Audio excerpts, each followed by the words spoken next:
Hey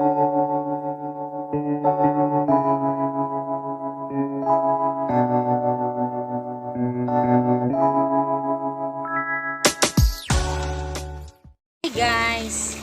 Ako si Rhea, isang OFW dito sa Malaysia, and welcome to my vlog.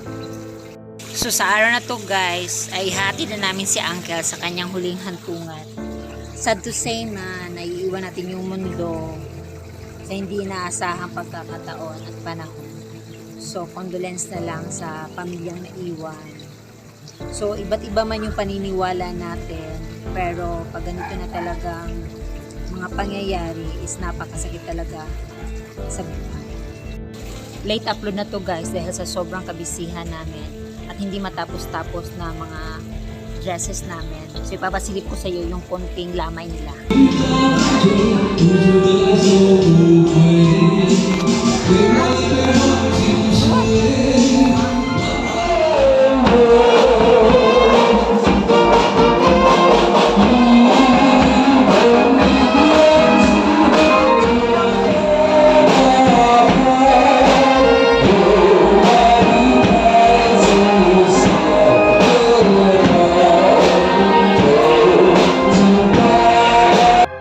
So, yung lamay nila guys is para siyang type ng orchestra kasi parang lahat is kanta-kanta talaga, and then yung prayer din is ikakanta talaga. Meron din silang magluhod din, and then meron din silang mga activity na gagawin. So pinasali po tayo ni Madam guys, no.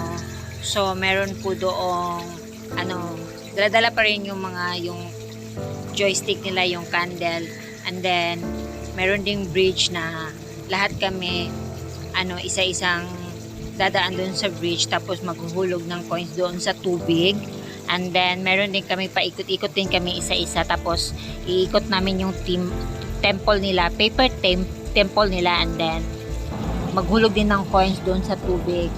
And then still, even though I already an outsider guys, it's totally it's really painful, because of the prayer and the music itself.